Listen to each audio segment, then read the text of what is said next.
Hi hello everyone, welcome to my channel Srishti tutorial for maths. ನಾನು ಇವತ್ತಿನ ದಿನ Karnataka SSLC board ಎಕ್ಸಾಮಿನ 4ನೇ ಸೆಟ್ ಇಂಗ್ಲೀಷ್ ಮೀಡಿಯಮಲ್ಲಿ 3 ಅಂಕದ ಕ್ವಶನ್ಸ್ ಜೊತೆಗೆ 4 ಅಂಕದ ಕ್ವಶನ್ಸನ್ನು ಹೇಗೆ ಸಾಲ್ವ್ ಮಾಡೋದು ಅನ್ನೋದನ್ನು ಈ ಒಂದು ವಿಡಿಯೋದಲ್ಲಿ ತಿಳಿಸ್ಕೊಡ್ತಾ ಇದ್ದೀನಿ. ಸೊ ಬನ್ನಿ ಕ್ಲಾಸ್ ಶುರು ಮಾಡೋಣ. ಇದೇ ಕ್ವಶನ್ ಪೇಪರಿನ ಕೆಲವು 3 ಅಂಕದ ಕ್ವಶನ್ ಹಿಂದಿನ ವಿಡಿಯೋದಲ್ಲಿ ಡಿಸ್ಕಷನ್ ಮಾಡಿದ್ದೀನಿ. ಸೊ ದಯವಿಟ್ಟು ಯಾರು ವಿಡಿಯೋ ನೋಡಿಲ್ವೋ ವಿಡಿಯೋ ನೋಡಿ ಅಂತ ಹೇಳ್ತಾ 30ನೇ ಕ್ವಶನ್ ಬಂದ್ಬಿಟ್ಟು 3 ಅಂಕದ ಕ್ವಶನ್ ಏನ್ ಹೇಳುತ್ತೆ ಅಂತಕ್ಕಂಥದ್ದನ್ನ ನೋಡೋದಾದ್ರೆ, A hand fan is made up of cloth fixed in between the metallic wires. It is in the shape of a sector of a circle of radius 21 centimeter and of angle 120 degree as shown in the figure. Calculate the area of the cloth used and also find the total length of the metallic wire required to make the hand fan ಅಂತ ಕೊಟ್ಟಿದ್ದಾರೆ. Very simple. ಒಂದು ತಂತಿಯನ್ನ ಬಳಸ್ಕೊಂಡು metallic wire ಅನ್ನ ಬಳಸ್ಕೊಂಡು ಒಂದು hand fan ಅನ್ನ ತಯಾರು ಮಾಡಿದೀವಿ. ಅಂದ್ರೆ ಕೈಯಲ್ಲಿ ಬೀಸಣಿಗೆ ಟೈಪ್ ಬೀಸ್ಕೊಳ್ತಕ್ಕಂಥದ್ದು. ಅದು ಈ ಶೇಪ್ ಇದೆ. ಸೊ ಅದರ ಒಂದು ಆಂಗಲ್ ಬಂದ್ಬಿಟ್ಟು 120 ಡಿಗ್ರಿ ಇದೆ. ಮತ್ತೆ ಅದರ ರೇಡಿಯಸ್ ಬಂದ್ಬಿಟ್ಟು ಸೆಕ್ಟರ್ನ ರೇಡಿಯಸ್ ಬಂದ್ಬಿಟ್ಟು 21 ಸೆಂಟಿಮೀಟರ್ ಇದೆ. ಸೊ ಹಾಗಿದ್ರೆ ಇದರ ಒಂದು ಏರಿಯಾವನ್ನ ಈ ಒಂದು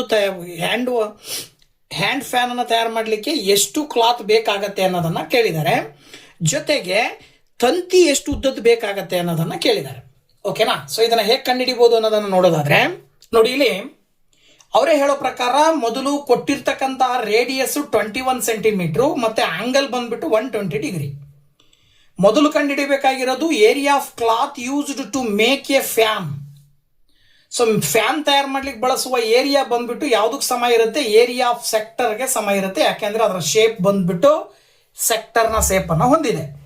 ಸೊ ಏರಿಯಾ ಆಫ್ ಸೆಕ್ಟರ್ನ ಫಾರ್ಮುಲಾ ಬಂದ್ಬಿಟ್ಟು θ/360 ಇಂಟು πr² ಅಂತ ಹೇಳ್ತೀವಿ. ವ್ಯಾಲ್ಯೂ ಸಬ್ಸ್ಟಿಟ್ಯೂಟ್ ಮಾಡಿದ್ರೆ θ ಅಂತ ಹೇಳಿದ್ರೆ 120 ಡಿವೈಡೆಡ್ ಬೈ 360 ಇಂಟು π ಅಂತ ಹೇಳಿದ್ರೆ 22/7 ಇಂಟು ರೇಡಿಯಸ್ ಬಂದ್ಬಿಟ್ಟು 21 ಇಂಟು 21 2 ಸರಿ ತಗೊಳ್ತೀವಿ. 0 ಕ್ಯಾನ್ಸಲ್ ಆಗತ್ತೆ. 12 1 12 3 36 ಬರುತ್ತೆ. 7 1 7 3 21 ಬರುತ್ತೆ. 3 1 3 1 ಕ್ಯಾನ್ಸಲ್ ಆಗುತ್ತೆ. ಇಲ್ಲಿ 21 ಮತ್ತೆ 21 ಮಾತ್ರ ಉಳ್ಕೊಳ್ಳುತ್ತೆ. ಸೊ ದಟ್ 21 ಇಂಟು 21 ಮಲ್ಟಿಪ್ಲೈ ಮಾಡಿದ್ರೆ 462 square centimetre. This is the area of cloth used to make a fan ಅಂತ ಹೇಳಿ ಹೇಳ್ಬೋದು. ಇದ್ರ ಜೊತೆಗೆ ಮತ್ತೇನ್ ಕೇಳಿದ್ದಾರೆ, ಅದೇ ಫ್ಯಾನ್ ಅನ್ನ ತಯಾರು ಮಾಡಲಿಕ್ಕೆ ಎಷ್ಟು ವೈರ್ ಬೇಕು, total length of metallic wire ಎಷ್ಟು ಅಂತ ಕೇಳಿದ್ದಾರೆ. So total length of metallic wire to make the hand fan ಅದು ಯಾವ್ದಕ್ಕೆ ಸಮ ಇರುತ್ತೆ ಅಂದ್ರೆ, ಆ ಒಂದು ಸೆಕ್ಟರಿನ ಆರ್ಕಿನ ಲೆಂತ್ಗೆ ಎರಡೂ ಸೈಡಲ್ಲಿ ಬರುವಂತಹ ರೇಡಿಯಸ್ ನ ಲೆಂತ್ ಅನ್ನ ಕೂಡಬೇಕಾಗತ್ತೆ. ಅಂದ್ರೆ ಅದು ಆಕೃತಿ ಇರ್ತಕ್ಕಂಥ ಶೇಪ್ ಆಕ್ಚುಲಿ ಬಂದ್ಬಿಟ್ಟು ಯಾವ ರೀತಿ ಇದೆ, ಈ ರೀತಿ ಇದೆಯಲ್ವಾ? ಸೊ ಈ ರೀತಿ ಇದೆ ಅಂತ ಹೇಳಿದ್ರೆ ಇದು ಆರ್ಕು. ಆರ್ಕಿನ ಲೆಂತ್ಗೆ ಎರಡೂ ರೇಡಿಯಸ್ ನ ಲೆಂತ್ ಅನ್ನ ಕೂಡಿದಾಗ ಈ ತರದ ಒಂದು ಫ್ಯಾನ್ ತಯಾರು ಮಾಡಲಿಕ್ಕೆ ಒಟ್ಟು ಎಷ್ಟು ತಂತಿ ಬೇಕಾಗತ್ತೆ ಅನ್ನೋದು ಸಿಗುತ್ತೆ. ಹಾಗಾಗಿ ನಾವಿಲ್ಲಿ ಏನ್ ಮಾಡ್ತೀವಿ, length of an arc plus 2 into R ಅಂತ ತಗೊಳ್ತೀವಿ.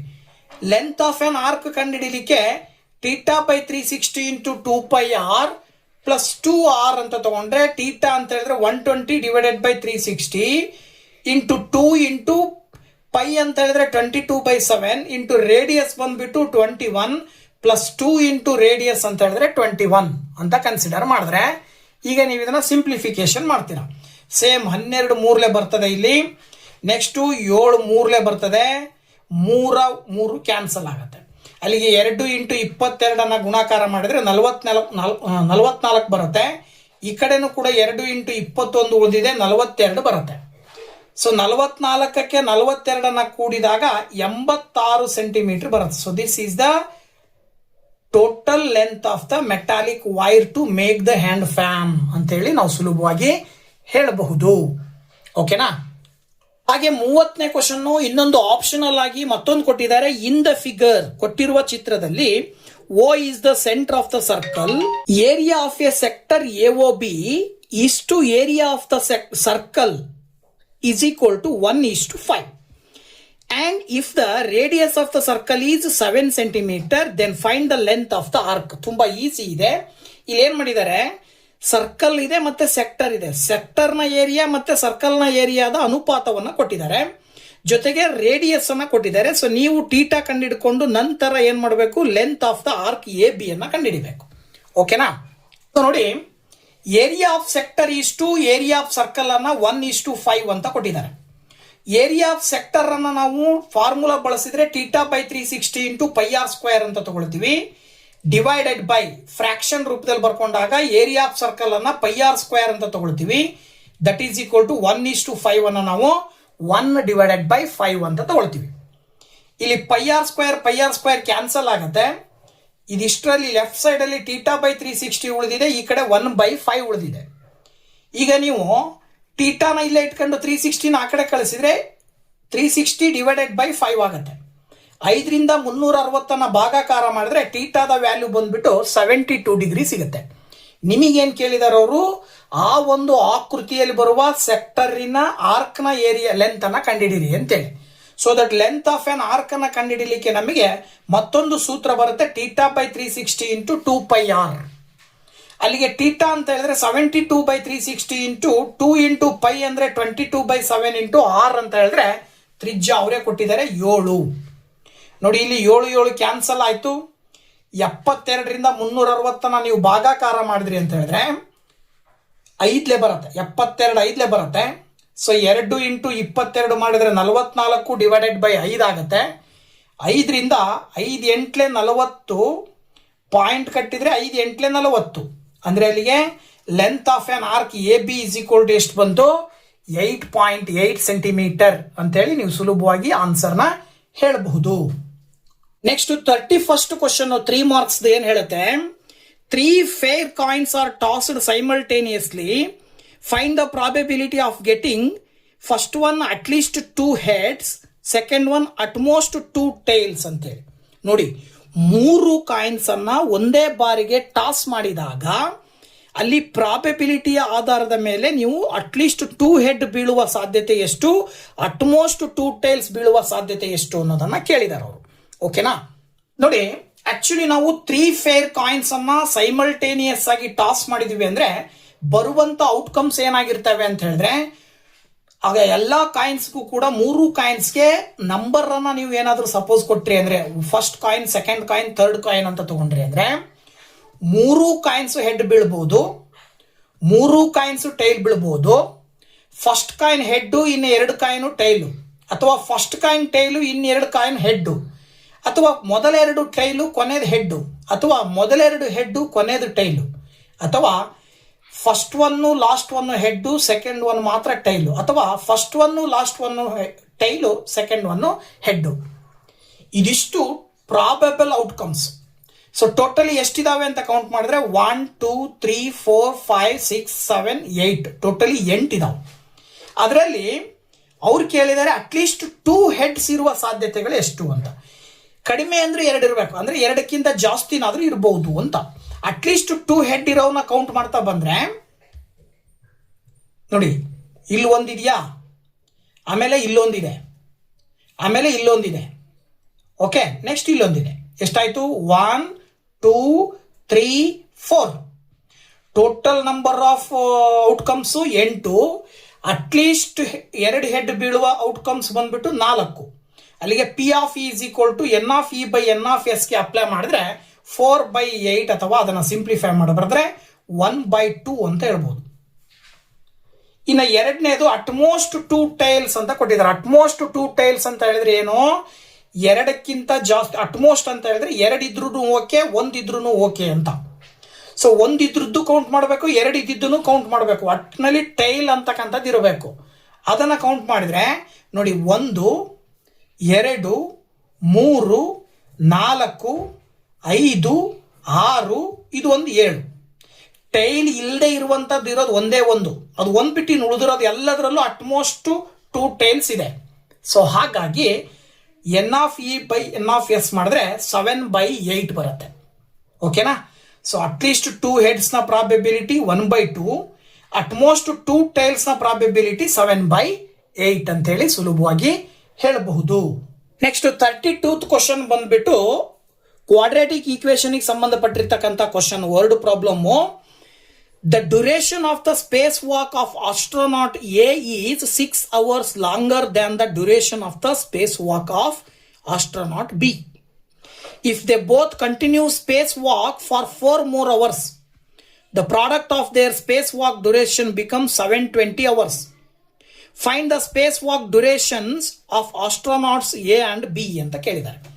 ಇಬ್ರು ಆಸ್ಟ್ರೋನಾಟ್ಸ್ ಇದ್ದಾರೆ, ಸ್ಪೇಸ್ ವಾಕ್ ಮಾಡ್ತಾ ಇದ್ದಾರೆ. ಅವರಲ್ಲಿ ಒಬ್ಬ ಎ, ಇನ್ನೊಬ್ಬ ಬಿ. ಸೊ ಅಲ್ಲಿ ಏನಾಗಿದೆ ಅಂದ್ರೆ ಎ ಅಂತಕ್ಕಂಥವ್ನು ಏನ್ ಮಾಡಿದ್ದಾನೆ, ಬಿಗಿಂತ 6 ಗಂಟೆ ಜಾಸ್ತಿ ಡ್ಯೂರೇಷನ್ ಅನ್ನು ತಗೊಂಡಿದ್ದಾನೆ. ಸೊ ಅವರಿಬ್ರು ಹಾಗೆ 4 ಗಂಟೆವರೆಗೂ ಕಂಟಿನ್ಯೂಯಸ್ ಆಗಿ ವಾಕ್ ಮಾಡ್ತಾ ಇದ್ರು ಅಂದ್ರೆ 4 ಗಂಟೆಯ ನಂತರ ಅವರಿಬ್ಬರ ಸ್ಪೇಸ್ ವಾಕಿನ ಡ್ಯೂರೇಷನ್ ಅನ್ನು ಮಲ್ಟಿಪ್ಲೈ ಮಾಡಿದ್ರೆ 720 ಬರುತ್ತಂತೆ.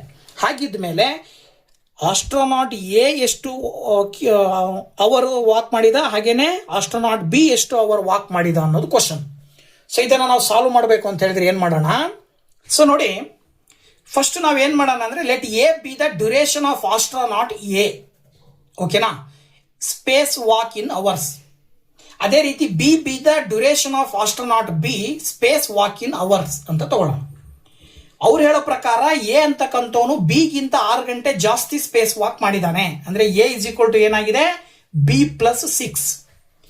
ಸಪೋಸ್ ಅವರು ಅದೇ ಸ್ಪೇಸ್ ವಾಕ್ ಅನ್ನ 4 ಗಂಟೆ ಮುಂದುವರಿಸಿದ್ರೆ ದೇರ್ ನ್ಯೂ ಡ್ಯೂರೇಷನ್ ಏನಾಗತ್ತೆ, ಅವಾಗ ಎದು ಎ ಪ್ಲಸ್ 4 ಆಗುತ್ತೆ, ಬಿದು ಬಿ ಪ್ಲಸ್ 4 ಆಗುತ್ತೆ. ಇವೆರಡನ್ನ ಗುಣಾಕಾರ ಮಾಡಿದ್ರೆ ಪ್ರಾಡಕ್ಟ್ 720 ಅಂತ ಅವರೇ ಕೊಟ್ಟಿದ್ದಾರೆ.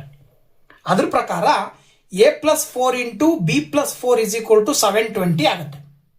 ಸೊ ನೋಡಿ, ಎ ಇರೋ ಜಾಗದಲ್ಲಿ ನಾವೇನು ಹಾಕ್ಬೋದು, ಬಿ ಪ್ಲಸ್ 6 ಹಾಕ್ಬೋದು. Plus 4 into B plus 4 is equal to 720 ಆಗುತ್ತೆ. ನೆಕ್ಸ್ಟ್ ಇಲ್ಲಿ 6 ಪ್ಲಸ್ 4 ಮಾಡಿದ್ರೆ 10 ಬರುತ್ತೆ. B plus 10 into B plus 4 is equal to 720 ಆಯಿತು. ನೆಕ್ಸ್ಟ್ ಇಲ್ಲಿ ಬಿ ಮಲ್ಟಿಪ್ಲಿಕೇಶನ್ ಮಾಡಬೇಕು, ಎರಡು ಬೈನಾಮಿಯಲ್ಸ್ ಅನ್ನ. B into B square plus B into 4 B plus 10 into B 10 B plus 10 into 4 40 that is equal to 720. Next ಇಲ್ಲಿ B square plus 4b plus 10b ಮಾಡಿದ್ರೆ 14b ಬರುತ್ತೆ, plus 40 720 ಈ ಕಡೆ ತಗೊಂಡ್ಬಂದ್ರೆ minus 720 that is equal to 0. Then B square plus 14b 720 ನಲ್ಲಿ 40 ಕಳೆದ್ರೆ minus 680 ಬರುತ್ತೆ, that is equal to 0. ಅಲ್ಲಿಗೆ ಬಿ ಸ್ಕ್ವೇರ್ ಪ್ಲಸ್ ನೋಡಿ, ಇಲ್ಲಿ ಈಗ ಏನ್ ಮಾಡ್ಬೋದು ಅಂದ್ರೆ, ಇದು ಕ್ವಾಡ್ರಾಟಿಕ್ ಈಕ್ವೇಶನ್ ಫಾರ್ಮಿಗೆ ಬಂತು. ಈ ಕ್ವಾಡ್ರಾಟಿಕ್ ಈಕ್ವೇಶನ್ ಅನ್ನ ಫ್ಯಾಕ್ಟರೈಸೇಷನ್ ಮಾಡಿ ಬಿ ನ ವ್ಯಾಲ್ಯೂ ಕಂಡುಹಿಡ್ಕೋಬೇಕು. ಅದಕ್ಕೆ ಏನ್ ಮಾಡ್ತೀವಿ, ಬಿ ಸ್ಕ್ವೇರ್ ನ ಕೊಯಿಫಿಸಿಯೆಂಟ್ ಮತ್ತೆ ಕಾನ್ಸ್ಟೆಂಟ್ ನಂಬರ್ ಮೈನಸ್ 680 ನ ಗುಣಿಸ್ತೀವಿ, ಮೈನಸ್ 680 ಬರುತ್ತೆ. ಈ ಮೈನಸ್ 680 ಅನ್ನ 2 ಭಾಗ ಮಾಡ್ಕೊಳ್ಬೇಕು, ಸ್ಪ್ಲಿಟ್ ಮಾಡ್ಕೊಳ್ಬೇಕು. ನೀವು ತಗೊಳ್ಳುವ 2 ಸಂಖ್ಯೆಗಳನ್ನ ಗುಣಿಸಿದ್ರೆ ಮೈನಸ್ 680 ಬರಬೇಕು, ಕೂಡಿದ್ರೆ ಅಥವಾ ಕಳೆದ್ರೆ ಬಿ ನ ಕೊಯಿಫಿಸಿಯೆಂಟ್ ಬರಬೇಕು. ಸೊ ಹಾಗಾಗಿ ನಾವು 34 ಇಂಟು 20 ಅಂತ ತಗೊಂಡ್ರೆ ಪ್ಲಸ್ ಇಂಟು ಮೈನಸ್ ಮೈನಸ್ ಬರುತ್ತೆ. ಅಲ್ಲಿಗೆ 14b ಅನ್ನ ನಾವು 34b ಮೈನಸ್ 20b ಅಂತ ತಗೊಳ್ಬಹುದು. ಈ ಕಡೆ ಮೈನಸ್ 680, ಈ ಕಡೆ ಬಿ ಸ್ಕ್ವೇರ್. ಈಗ ಇವೆರಡರಲ್ಲೂ ಒಂದು ಗುಂಪನ್ನ ಹೊರಗಡೆ ತಗೊಂಡ್ರಿ ಅಂದ್ರೆ, ಕಾಮನ್ ಆಗಿ ಬಿ ತಗೊಂಡ್ರಿ ಅಂದ್ರೆ ಬಿ ಪ್ಲಸ್ 34 ಉಳ್ಕೊಳ್ಳುತ್ತೆ ಬ್ರಾಕೆಟ್ ಒಳಗಡೆ. ಆಸ್ ಇಟ್ ಈಸ್ ಇಲ್ಲಿ ಮೈನಸ್ 20 ಕಾಮನ್ ತೆಗೆದ್ರಿ ಅಂದ್ರೆ ಬ್ರಾಕೆಟ್ ಒಳಗಡೆ ಬಿ ಪ್ಲಸ್ 34 ಉಳ್ಕೊಳ್ಳುತ್ತೆ, that is equal to 0. So ಈಗ ನೀವೇನ್ ಮಾಡ್ಬೋದು, ಎರಡೂ ಕಡೆ ಫ್ಯಾಕ್ಟರ್ ಬಿ ಪ್ಲಸ್ 34 ಅನ್ನೋದಿದೆ. ಇನ್ನು ಈ ಗುಂಪಲ್ಲಿ ಬಿ ಪ್ಲಸ್ 34 ತೆಗೆದ್ರೆ ಇನ್ನೇನು ಉಳಿತು, ಬಿ. ಇಲ್ಲೇನು ಉಳಿತು, minus 20 that is equal to 0 ಅಂತ ತಗೊಳ್ಬಹುದು. ಸೊ ದಟ್ ಬಿ ಪ್ಲಸ್ 34 ಅನ್ನ ಈಕ್ವಲ್ ಟು 0 ಅಂತ ತಗೊಳ್ತೀರಾ, ಅಥವಾ ಬಿ ಮೈನಸ್ 20 ಅನ್ನ ಈಕ್ವಲ್ ಟು 0 ಅಂತ ತಗೊಳ್ತೀರಾ. ಅಲ್ಲಿಗೆ ಪ್ಲಸ್ 34 ಈಕ್ವಲ್ ಇಂದ ಆ ಕಡೆ ಕಳಿಸಿದ್ರೆ ಮೈನಸ್ 34 ಬರುತ್ತೆ, ಮೈನಸ್ 20 ನ ಈಕ್ವಲ್ ಇಂದ ಆ ಕಡೆ ಕಳಿಸಿದ್ರೆ ಪ್ಲಸ್ 20 ಬರುತ್ತೆ. 2 ಬಿ ವ್ಯಾಲ್ಯೂಸ್ ಬಂದಿದ್ದಾವೆ. ಬಂದಿರುವ 2 ವ್ಯಾಲ್ಯೂಸ್ ನಲ್ಲಿ ಪಾಸಿಟಿವ್ ವ್ಯಾಲ್ಯೂ ಅನ್ನ ನಾವು ಕನ್ಸಿಡರ್ ಮಾಡ್ತೀವಿ. ಸೊ ದಟ್ ಬಿ ನ ವ್ಯಾಲ್ಯೂ 20. ಅಂದ್ರೆ ಅದರ ಅರ್ಥ ಬಿ ಎನ್ನುವಂತ ಆಸ್ಟ್ರೋನಾಟ್ 20 ಗಂಟೆ ಸ್ಪೇಸ್ ವಾಕ್ ಮಾಡಿದಾನೆ ಅಂತ ಅರ್ಥ. ಹಾಗಿದ್ರೆ ಎ ಅಂತಕ್ಕಂಥವ್ನು ಏನ್ ಮಾಡಿದಾನೆ, ಅವನಿಗಿಂತ 6 ಗಂಟೆ ಜಾಸ್ತಿ ಅಂತ ಹೇಳಿದ್ರೆ 20 ಪ್ಲಸ್ 6 ಮಾಡಿದ್ರೆ ಎಷ್ಟು ಬರುತ್ತೆ, 26 ಬರುತ್ತೆ. So that the spacewalk duration of astronauts A and B is 20 and 26 in hours ಅಂತ ನಾವು ಸುಲಭವಾಗಿ ಹೇಳಬಹುದು. ಓಕೆನಾ? Next 33 question. ಇಲ್ಲೂ ಕೂಡ ಸ್ಟ್ಯಾಟಿಸ್ಟಿಕ್ಸ್ ಸಂಬಂಧಪಟ್ಟಿದ್ದು ಮೀನ್ ಮತ್ತೆ ಮೀಡಿಯನ್ ಕಂಡುಹಿಡಿಯಲಿಕ್ಕೆ ಕೊಟ್ಟಿದ್ದಾರೆ. ಎರಡು ಆಪ್ಷನ್ ಒಂದು ಸೆಲೆಕ್ಟ್ ಮಾಡಬೇಕು. ಸೊ ನಾವಿಲ್ಲಿ ಎರಡನ್ನು ಡಿಸ್ಕಷನ್ ಮಾಡೋದಾದ್ರೆ ಮೊದಲನೇ ಕ್ವಶನ್ ಬಂದ್ಬಿಟ್ಟು find the mean of the following frequency distribution table ಅಂತಿದೆ. ಸೊ ಇದರ ಮೀನ್ ಕಂಡುಹಿಡಿಬೇಕು. ಹೇಗೆ ಅಂತ ಮೊದಲು ನೋಡೋದಾದ್ರೆ ನೋಡಿ, ಅವರು ಕ್ಲಾಸ್ ಇಂಟರ್ವಲ್ ಕೊಟ್ಟಿದ್ದಾರೆ, ಆಸ್ ಇಟ್ ಈಸ್ ಬರ್ಕೊಳ್ತೀವಿ. ಫ್ರೀಕ್ವೆನ್ಸಿ ಕೊಟ್ಟಿದ್ದಾರೆ, ಬರ್ಕೊಳ್ತೀವಿ. ಸೊ ಅದನ್ನ ಟೋಟಲ್ ಹಾಕಬೇಕು. ಸಮ್ ಆಫ್ FI ಅಂತ ಬರುತ್ತೆ. ಸೊ 3ಕ್ಕೆ 1 ಕೂಡಿದ್ರೆ 4, 4ಕ್ಕೆ 5 ಕೂಡಿದ್ರೆ 9, 9ಕ್ಕೆ 4 ಕೂಡಿದ್ರೆ 13 ಪ್ಲಸ್ 2 ಮಾಡಿದ್ರೆ 15 ಬಂತು. ಓಕೆನಾ? ಇನ್ನ XI ಅಂತ ಹೇಳಿದ್ರೆ ಈ ಕ್ಲಾಸ್ ಇಂಟರ್ವಲ್ಲಿನ ಮಿಡ್ ಪಾಯಿಂಟ್ ಅನ್ನ ಕಂಡುಹಿಡ್ಕೊಳ್ಬೇಕು. ಸೊ ಇದು ಕಂಡುಹಿಡ್ಕೊಳ್ಳೋದು ನಮಗೆಲ್ಲರಿಗೂ ಕೂಡ ಗೊತ್ತು. ಏನ್ ಮಾಡ್ಬೇಕಂದ್ರೆ ಲೋಯರ್ ಲಿಮಿಟ್ ಅಲ್ಲಿ ಅಪ್ಪರ್ ಲಿಮಿಟ್ ಅನ್ನ ಕೂಡಿ ಡಿವೈಡೆಡ್ ಬೈ 2 ಮಾಡ್ತೀವಿ. 5ಕ್ಕೆ 15 ಕೂಡಿದ್ರೆ 20 ಬರುತ್ತೆ, ಡಿವೈಡೆಡ್ ಬೈ 2 ಮಾಡಿದ್ರೆ 10 ಬರುತ್ತೆ. ಹಾಗೆ 15ಕ್ಕೆ 25 ಕೂಡಿದ್ರೆ 40 ಬರುತ್ತೆ, ಡಿವೈಡೆಡ್ ಬೈ 2 ಮಾಡಿದ್ರೆ 20. ಸೊ ಆ ರೀತಿ ಮಿಡ್ ಪಾಯಿಂಟ್ ಅನ್ನ ಬರ್ಕೊಳ್ಬೇಕು. ನೆಕ್ಸ್ಟ್ ಸ್ಟೆಪ್ ಫ್ರೀಕ್ವೆನ್ಸಿ ಮತ್ತೆ ಮಿಡ್ ಪಾಯಿಂಟ್ ಸ್ಕೋರ್ ಅನ್ನ ಮಲ್ಟಿಪ್ಲೈ ಮಾಡಿ ಬರ್ಕೊಳ್ಳೋದು FI ಇಂಟು XI ಅಂತ ತಗೊಳ್ತೀವಿ. 1 10s 10 ಬರುತ್ತೆ, 3 20s 60 ಬರುತ್ತೆ, 5 30s 150, 4 40s 160, ದೆನ್ 2 50s 100 ಅಂತ ಬರ್ಕೊಳ್ಬೇಕು. ಇದಾದ ನಂತರ ಇದಿಷ್ಟನ್ನ ಕೂಡಬೇಕು, sum of FI into XI ಅಂತ ಹೇಳಿ. ಸೊ ಕೂಡಿದಾಗ 480 ಬರುತ್ತೆ.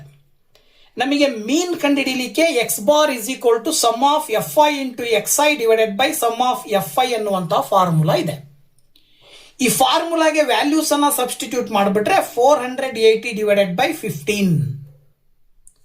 ಈಗ ನೀವು ಸಿಂಪ್ಲಿಫೈ ಮಾಡಿದಾಗ 15 1s 15 3s 45 ಬರುತ್ತೆ. ನೆಕ್ಸ್ಟ್ ಮತ್ತೆ 15 2s ಮಾಡಿದ್ರೆ 30 ಬರುತ್ತೆ. So that X bar is equal to ಏನ್ ಬಂತು? 32 ಬಂತು. ಮೀನ್ ಬಂದ್ಬಿಟ್ಟು 32. ಈ ಒಂದು 33ನೇ ಕ್ವಶನ್ಗೆ ಆನ್ಸರ್. ಓಕೆನಾ? ಇದೇ 33ನೇದರಲ್ಲಿ ನೆಕ್ಸ್ಟ್ ಇನ್ನೊಂದು ಆಪ್ಷನಲ್ ಬಂದ್ಬಿಟ್ಟು ಫೈಂಡ್ ಮೀಡಿಯನ್ ಅಂತ ಕೊಟ್ಟಿದ್ದಾರೆ. So median for the following frequency distribution ಅಂತ ಕೊಟ್ಟಿದ್ದಾರೆ. ಸೊ ಇದರ ಒಂದು ಮೀಡಿಯನ್ ಅನ್ನ ಕಂಡುಹಿಡಿಬೇಕು ಅಂತ ಹೇಳಿದ್ರೆ ಏನ್ ಮಾಡಬಹುದು ಅನ್ನೋದನ್ನ ನೋಡೋದಾದ್ರೆ, ಸೊ ನೋಡಿ, ಕ್ಲಾಸ್ ಇಂಟರ್ವಲ್ಲು ಫ್ರೀಕ್ವೆನ್ಸಿಯನ್ನು ಬರ್ಕೊಂಡ ನಂತರದಲ್ಲಿ ಮೀಡಿಯನ್ ಕಂಡುಹಿಡಿಬೇಕಾದಾಗ ಕುಮುಲೇಟಿವ್ ಫ್ರೀಕ್ವೆನ್ಸಿಯನ್ನು ಕೂಡ ನಾವು ಬರ್ಕೊಳ್ಬೇಕಾಗತ್ತೆ. ಹೇಗಪ್ಪ ಕುಮುಲೇಟಿವ್ ಫ್ರೀಕ್ವೆನ್ಸಿಯನ್ನು ಬರ್ಕೊಳ್ಳೋದು ಅಂತ ಹೇಳಿದ್ರೆ, ಕೊಟ್ಟಿರುವ ಫ್ರೀಕ್ವೆನ್ಸಿಯ ಮೊದಲನೇ ಫ್ರೀಕ್ವೆನ್ಸಿಯನ್ನ ಮೊದಲು 6 ಅಂತ ಬರ್ಕೊಂಡು ಆ 6ಗೆ ನೆಕ್ಸ್ಟ್ ಫ್ರೀಕ್ವೆನ್ಸಿಯನ್ನ ಆಡ್ ಮಾಡಿ ಬರಿತಾ ಹೋಗೋದು. ಅಂದ್ರೆ 6ಗೆ +3 ಮಾಡಿದ್ರೆ 9 ಬರುತ್ತೆ, 9ಗೆ +5 ಮಾಡಿದ್ರೆ 14 ಬರುತ್ತೆ, 14ಗೆ +20 ಮಾಡಿದ್ರೆ 34 ಬರುತ್ತೆ, 34ಗೆ +10 ಮಾಡಿದ್ರೆ 44 ಬರುತ್ತೆ. ಈ ರೀತಿ ಕುಮುಲೇಟಿವ್ ಫ್ರೀಕ್ವೆನ್ಸಿ ಬರ್ಕೊಂಡ ನಂತರದಲ್ಲಿ F ನ ಟೋಟಲ್ ಹಾಕೋಬೇಕು. ಅದನ್ನ N ಅಂತ ಕರಿತೀವಿ, ಅಂದ್ರೆ ನಂಬರ್ ಆಫ್ ಫ್ರೀಕ್ವೆನ್ಸೀಸ್ ಅಂತೇಳಿ. ಸೊ ನಂಬರ್ ಆಫ್ ಫ್ರೀಕ್ವೆನ್ಸಿ ಎಷ್ಟು ಬಂದಿದೆ? 44. ಈಗ ನಾವಿಲ್ಲಿ ಮೀಡಿಯನ್ ಕಂಡುಹಿಡಿಬೇಕಾದ್ರೆ ಮೊದಲ ಸ್ಟೆಪ್ ಬಂದ್ಬಿಟ್ಟು ಬಂದಿರುವ N ಅನ್ನ ಡಿವೈಡೆಡ್ ಬೈ 2 ಮಾಡ್ಕೊಳ್ಬೇಕು. ಅಂದ್ರೆ N/2. N/2 ಅಂತ ಹೇಳಿದ್ರೆ 44/2. ಸೊ 44/2 ಮಾಡಿದ್ರೆ ಆಕ್ಚುಲಿ ಎಷ್ಟು ಬರುತ್ತೆ? 22 ಬರುತ್ತೆ. ಈ 22ಗೆ ನಿಯರೆಸ್ಟ್ ಕುಮುಲೇಟಿವ್ ಫ್ರೀಕ್ವೆನ್ಸಿ ಅದು 22ಕ್ಕಿಂತ ಜಾಸ್ತಿ ಇರಬೇಕು ಅಥವಾ 22 ಇರಬೇಕು. ಯಾವ್ದಿದೆ ಅಂತ ನೋಡಿದ್ರೆ 34 ಇದೆ. 22ಕ್ಕೆ ಹತ್ತಿರ ಮತ್ತು 22ಕ್ಕಿಂತ ಜಾಸ್ತಿ ಇರುವ ಫ್ರೀಕ್ವೆನ್ಸಿ ಕುಮುಲೇಟಿವ್ ಫ್ರೀಕ್ವೆನ್ಸಿ 34. ಈ ಕುಮುಲೇಟಿವ್ ಫ್ರೀಕ್ವೆನ್ಸಿಯನ್ನು ಹೊಂದಿರುವ ಕ್ಲಾಸ್ ಇಂಟರ್ವಲ್ ಅನ್ನ ನೀವು ಮೀಡಿಯನ್ ಕ್ಲಾಸ್ ಅಂತೇಳಿ ಸೆಲೆಕ್ಟ್ ಮಾಡ್ಕೋಬೇಕು. ಅಲ್ಲಿಗೆ ಮೀಡಿಯನ್ ಕ್ಲಾಸ್ ಬಂದ್ಬಿಟ್ಟು ಎಷ್ಟು? 250 to 300. ಯಾವಾಗ ನೀವು ಮೀಡಿಯನ್ ಕ್ಲಾಸ್ ಅಂತ ಸೆಲೆಕ್ಟ್ ಮಾಡ್ಕೊಂತೀರೋ ನೀವು ಮೀಡಿಯನ್ ಕಂಡುಹಿಡಿಯಲಿಕ್ಕೆ ಫಾರ್ಮುಲಾ ಬರುತ್ತೆ. L + N/2 - CF divided by F into H ಅಂತೇಳಿ. ಇಲ್ಲಿ ಬರುವಂತಹ ಲೆಟರ್ಸ್ ನ ಆಧಾರದ ಮೇಲೆ ವ್ಯಾಲ್ಯೂಸ್ ಅನ್ನು ಬರ್ಕೊಳ್ಬೇಕು. L ಅಂತ ಹೇಳಿದ್ರೆ ಲೋಯರ್ ಲಿಮಿಟ್. ಏನು ಲೋಯರ್ ಲಿಮಿಟ್ ಅಂದ್ರೆ ಯಾವುದನ್ನ ಮೀಡಿಯನ್ ಕ್ಲಾಸ್ ಅಂತ ಆಯ್ಕೆ ಮಾಡ್ಕೊಂಡಿರ್ತೀರೋ ಅದರ ಲೋಯರ್ ಲಿಮಿಟ್ ಅನ್ನ L ಅಂತ ತಗೊಳ್ಬೇಕು. ಇನ್ನು F ಅಂತ ಹೇಳಿದ್ರೆ ಯಾವುದನ್ನ ಮೀಡಿಯನ್ ಕ್ಲಾಸ್ ಅಂತ ಸೆಲೆಕ್ಟ್ ಮಾಡಿರ್ತೀರೋ ಆ ಮೀಡಿಯನ್ ಕ್ಲಾಸಿನ ಫ್ರೀಕ್ವೆನ್ಸಿಯನ್ನ ನಾವು F ಅಂತ ತಗೊಳ್ಬೇಕು. ಕುಮುಲೇಟಿವ್ ಫ್ರೀಕ್ವೆನ್ಸಿ ಅಂತ ಹೇಳಿದ್ರೆ ಯಾವುದನ್ನ ಮೀಡಿಯನ್ ಕ್ಲಾಸ್ ಅಂತ ಸೆಲೆಕ್ಟ್ ಮಾಡಿರ್ತೀರೋ ಅದರ ಹಿಂದಿನ ಕುಮುಲೇಟಿವ್ ಫ್ರೀಕ್ವೆನ್ಸಿಯನ್ನ CF ಅಂತ ತಗೊಳ್ಬೇಕು. ಇನ್ನ H ಅಂತ ಹೇಳಿದ್ರೆ size of the class interval. ಈ ಕ್ಲಾಸ್ ಇಂಟರ್ವಲ್ ನ ಸೈಜ್ ಏನಾಗತ್ತೆ? ಅಪ್ಪರ್ ಲಿಮಿಟ್ ಅಲ್ಲಿ ಲೋಯರ್ ಲಿಮಿಟ್ ಅನ್ನ ಮೈನಸ್ ಮಾಡಿದಾಗ ಸಿಗುತ್ತೆ. ಸೊ ಅಪ್ಪರ್ ಲಿಮಿಟ್ ಅಲ್ಲಿ ಲೋಯರ್ ಲಿಮಿಟ್ ಅನ್ನ ಮೈನಸ್ ಮಾಡಿದ್ರೆ ನಿಮಗೆ ಎಷ್ಟು ಬರುತ್ತೆ? 50 ಬರುತ್ತೆ. So that H is equal to 50. ಈ ವ್ಯಾಲ್ಯೂಸ್ ಅನ್ನ ಇಲ್ಲಿ ಸಬ್ಸ್ಟಿಟ್ಯೂಟ್ ಮಾಡಿದ್ರೆ ಎಲ್ ಅಂದರೆ 250, n/2 ಅಂತ ಹೇಳಿದ್ರೆ 22, ಸಿ ಎಫ್ ಅಂತ ಹೇಳಿದ್ರೆ 14, ಎಫ್ ಅಂತ ಹೇಳಿದ್ರೆ 20 ಇಂಟು ಹೆಚ್ ಅಂದರೆ 50. ನೆಕ್ಸ್ಟ್ ಸ್ಟೆಪ್ಪು 250 ಪ್ಲಸ್ 22ರಲ್ಲಿ 14 ಹೋದರೆ 8 ಬರುತ್ತೆ, ಡಿವೈಡೆಡ್ ಬೈ 20 ಇಂಟು 50. ನೋಡಿ 0 0 ಕ್ಯಾನ್ಸಲ್ ಆಗುತ್ತೆ, 2 4 8 ಬರುತ್ತೆ, ಅಲ್ಲಿಗೆ 4 5 20. ಸೊ 250ಗೆ 20 ಆಡ್ ಮಾಡಿದ್ರೆ 270 ಬರುತ್ತೆ. ದಿಸ್ ಈಸ್ ದ ಮೀಡಿಯನ್ ಅಂತೇಳಿ ನಾವು ಸುಲಭವಾಗಿ ಹೇಳಬೇಕಾಗತ್ತೆ. ಓಕೆನಾ? ಇನ್ನು ನೆಕ್ಸ್ಟ್ 4 ಅಂಕದ ಕ್ವಶನ್ನು, 4 ಅಂಕದ ಫಸ್ಟ್ ಕ್ವಶನ್ 34th. ಇಲ್ಲೂ ಅರ್ಥಮೆಟಿಕ್ ಪ್ರೋಗ್ರೆಷನ್ ಮೇಲೆ ಆಪ್ಷನ್ ಕೊಟ್ಟಿದ್ದಾರೆ, 2 ಕ್ವಶನ್ ಅನ್ನು ಅಟೆಂಡ್ ಮಾಡಬಹುದು. 2ರಲ್ಲಿ ಯಾವುದಾದ್ರೂ ಒಂದು ಸೆಲೆಕ್ಟ್ ಮಾಡ್ಕೋಬೇಕು. ಓಕೆನಾ? ಸೊ ನೋಡಿ, ಫಸ್ಟ್ ಕ್ವಶನ್ ಅನ್ನು ನೋಡೋದಾದ್ರೆ, the 10th term of N arithmetic progression is 2 more than the 3 times of the first term, and the 8th term is 6 more than twice the term first term. Find how many terms of the progression make the sum 540 ಅಂತ ಕೊಟ್ಟಿದ್ದಾರೆ. Question ತುಂಬಾ simple ಆಗಿದೆ. ಏನು ಅಂತ ಹೇಳಿದ್ರೆ, 10ನೇ ಪದವು ಮೊದಲನೇ ಪದದ 3ರಷ್ಟಕ್ಕಿಂತ 2 ಜಾಸ್ತಿ ಇದೆ. ಹಾಗೇನೆ 8ನೇ ಪದವು ಮೊದಲನೇ ಪದದ 2ರಷ್ಟಕ್ಕಿಂತ 6 ಜಾಸ್ತಿ ಇದೆ. ಹಾಗಿದ್ದ ಮೇಲೆ ಇಲ್ಲಿ 540 ಮೊತ್ತವನ್ನ ಹೊಂದಿರಬೇಕು ಅಂದ್ರೆ ಎಷ್ಟು ಪದಗಳಿರಬೇಕು ಅನ್ನೋದು ಕ್ವಶನ್. ಓಕೆನಾ? ಸೊ ನೋಡಿ, ಅಲ್ಲಿ ಕೊಟ್ಟಿರುವ ಸ್ಟೇಟ್ಮೆಂಟ್ ನ ಆಧಾರದ ಮೇಲೆ 10th ಟರ್ಮ್ ಅನ್ನ ನಾವು 3 ಇಂಟು a ಪ್ಲಸ್ 2 ಅಂತ ತಗೊಳ್ತೀವಿ. 8th ಟರ್ಮ್ ಅನ್ನ 2a ಪ್ಲಸ್ 6 ಅಂತ ತಗೊಳ್ತೀವಿ. 10th ಟರ್ಮ್ ಅನ್ನ ಜನರಲಿ a ಪ್ಲಸ್ 9d ಅಂತ ತಗೊಳ್ತೀವಿ. That is equal to 3a plus 2 ಆಗುತ್ತೆ. ಹಾಗೆ ಈ ಕಡೆ a ಪ್ಲಸ್ 7d 2a ಈ ಕಡೆ ಬಂದ್ರೆ minus 2a that is equal to 6 ಅಂತ ತಗೊಳ್ತೀವಿ. ಇಲ್ಲೂ ಕೂಡ ಅಷ್ಟೇ, 3a ಈ ಕಡೆ ಬಂದ್ರೆ ಎನ ಈ ಕಡೆ ತಗೊಂಡ್ ಬಂದ್ರೆ ಮೈನಸ್ ಎ ಆಗತ್ತೆ. ಅಲ್ಲಿಗೆ 2a ಪ್ಲಸ್ 9d ಈ ಕಡೆ ತಗೊಂಡ್ಬಂದ್ರೆ ಮೈನಸ್ 9d, ಈ 2ನ ಈಕ್ವಲ್ ಇಂದ ಆ ಕಡೆ ಕಳಿಸಿದ್ರೆ ಮೈನಸ್ 2 ಆಗುತ್ತೆ. ಇದನ್ನ ಈಕ್ವೇಶನ್ ನಂಬರ್ 1 ಅಂತ ತಗೊಳ್ರಿ. ಸೇಮ್ ಇಲ್ಲೂ ಕೂಡ a ಮೈನಸ್ 2a ಮಾಡಿದ್ರೆ minus A plus 7d is equal to 6 ಆಗುತ್ತೆ. ಇದಿಷ್ಟನ್ನ ನೀವು ಮೈನಸ್ ಇಂದ ಮಲ್ಟಿಪ್ಲೈ ಮಾಡ್ಕೊಂಡ್ರಿ ಅಂದ್ರೆ ಮೈನಸ್ ಎ ಇದ್ದಿದ್ದು ಎ ಆಗತ್ತೆ, ಪ್ಲಸ್ 7 ಇದ್ದಿದ್ದು ಮೈನಸ್ ಆಗತ್ತೆ, ಪ್ಲಸ್ 6 ಇದ್ದಿದ್ದು ಮೈನಸ್ 6 ಆಗುತ್ತೆ. ಇದನ್ನ ಈಕ್ವೇಶನ್ ನಂಬರ್ 2 ಅಂತ ತಗೊಳ್ರಿ. 2 ಈಕ್ವೇಶನ್ ಅನ್ನ ಒಂದ್ರ ಕೆಳಗೊಂದು ಬರ್ಕೊಂಡು ನೀವು ಎ ನ ಕೊಯಿಫಿಸಿಯೆಂಟ್ ಆದ್ರೂ ಸೇಮ್ ಮಾಡ್ಕೊಳ್ಬೇಕು, ಇಲ್ಲ ಡಿ ನ ಕೊಯಿಫಿಸಿಯೆಂಟ್ ಅನ್ನಾದ್ರೂ ಸೇಮ್ ಮಾಡ್ಕೊಳ್ಬೇಕು. ಸೊ ಎ ನ ಕೊಯಿಫಿಸಿಯೆಂಟ್ ಅನ್ನ ಸೇಮ್ ಮಾಡ್ಕೊಳ್ಬೇಕು ಅಂದ್ರೆ ಫಸ್ಟ್ ಈಕ್ವೇಶನ್ ಅನ್ನ 1ರಿಂದ, ಸೆಕೆಂಡ್ ಈಕ್ವೇಶನ್ ಅನ್ನ 2ರಿಂದ ಗುಣಾಕಾರ ಮಾಡ್ಕೊಳ್ರಿ. ನೋಡಿ, ಸೇಮ್ ಬರುತ್ತೆ. 1ರಿಂದ ಗುಣಾಕಾರ ಮಾಡಿದ್ರೆ ಅದನ್ನ ಈಕ್ವೇಶನ್ ನಂಬರ್ 3 ಅಂತ ತಗೊಳ್ರಿ. 2ನೇ ಈಕ್ವೇಶನ್ ಅನ್ನ 2ರಿಂದ ಗುಣಿಸಿದ್ರೆ 2a minus 14d minus 12 is ಅಂತ ಬರುತ್ತೆ. ಈಗ ನೀವು ಸಬ್ಟ್ರಾಕ್ಟ್ 4 ಫ್ರಮ್ 3 ಅಂತ ತಗೊಂಡ್ರೆ 4ನೇ ಈಕ್ವೇಶನ್ ಅನ್ನ 3ನೇ ಈಕ್ವೇಶನ್ ಇಂದ ಕಳೆದಾಗ ಕೆಳಗಡೆ ಇರುವ ಈಕ್ವೇಶನ್ ಎಲ್ಲಾ ಪದಗಳಿಗೂ ಚಿಹ್ನೆ ಚೇಂಜ್ ಆಗುತ್ತೆ. ಅಲ್ಲಿಗೆ ನೀವು plus 2a minus 2a cancel ಮಾಡಿದ್ರಿ ಅಂತ ಹೇಳಿದ್ರೆ 14ಕ್ಕೆ ಪ್ಲಸ್ ಇದೆ, 9ಕ್ಕೆ ಮೈನಸ್ ಇರೋದ್ರಿಂದ 5d ಬರುತ್ತೆ. 12ಕ್ಕೆ ಪ್ಲಸ್ 2ಕ್ಕೆ ಮೈನಸ್ ಇರೋದ್ರಿಂದ 10 ಬರುತ್ತೆ. 5ರಿಂದ 10 ಭಾಗಾಕಾರ ಮಾಡಿದ್ರೆ ಡಿ ನ ವ್ಯಾಲ್ಯೂ ಸಿಕ್ತು ನಿಮಗೆ. D is equal to 2. ಇದನ್ನ ಈಕ್ವೇಶನ್ ನಂಬರ್ 1ರಲ್ಲಿ ಸಬ್ಸ್ಟಿಟ್ಯೂಟ್ ಮಾಡಿದ್ರೆ 9 into 2 is equal to minus 2 ತಗೊಂಡ್ರಿ ಅಂದ್ರೆ ಮೈನಸ್ 18 ಈಕ್ವಲ್ ಇಂದ ಆ ಕಡೆ ಹೋದ್ರೆ ಪ್ಲಸ್ 18 ಆಗುತ್ತೆ. ಓಕೆನಾ? ಸೊ ಈಗ ಏನ್ ಮಾಡ್ಬೋದು, 18 ನಲ್ಲಿ 2 ಕಳೆದ್ರೆ 16, 2ರಿಂದ 16 ಭಾಗಾಕಾರ ಮಾಡಿದ್ರೆ ಏನ ವ್ಯಾಲ್ಯೂ ಬಂದ್ಬಿಟ್ಟು 8 ಬರುತ್ತೆ. ಓಕೆ, ನೆಕ್ಸ್ಟ್ ಅವ್ರು ಕೇಳಿರೋದು number of terms of the sum is 540 ಅಂತ ಕೇಳಿದ್ದಾರೆ. So number of terms of the sum ಅಂತ ಕೊಟ್ಟಿರೋದ್ರಿಂದ ಎಸ್ ಎನ್ ಫಾರ್ಮುಲಾ ಹಾಕೊಳ್ರಿ. ಎಸ್ ಎನ್ ಬಂದ್ಬಿಟ್ಟು 540 ಬರ್ಬೇಕಂದ್ರೆ ಎನ್ ಎಷ್ಟು ಅಂತ ಕಂಡುಹಿಡಿಬೇಕು ನಾವು. Then n/2 into 2 into A ಅಂತ ಹೇಳಿದ್ರೆ 8 ಪ್ಲಸ್ n-1 ಇಂಟು ಡಿ ಅಂತ ಹೇಳಿದ್ರೆ 2. ಸಬ್ಸ್ಟಿಟ್ಯೂಟ್ ಮಾಡಿದ್ರೆ 2 ಈ ಕಡೆ ಬಂದ್ರೆ ಇಂಟು 2 ಆಗುತ್ತೆ. n into 2 8 16 plus 2 into n 2n minus 2.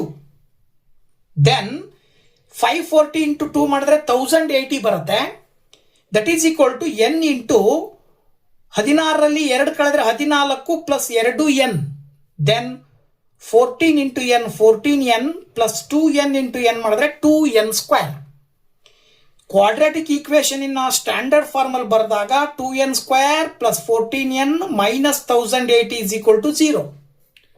So ಇದನ್ನು 2ರಿಂದ ಭಾಗಾಕಾರ ಮಾಡಿ ಬರ್ಕೊಂಡ್ರೆ n square plus 7n minus 540 ಬರುತ್ತೆ. ಸೇಮ್ ಹಿಂದಿನ ಲೆಕ್ಕ ಮಾಡಿದ ಹಾಗೆ ಮೈನಸ್ 540 ಸ್ಪ್ಲಿಟ್ ಮಾಡಬೇಕು.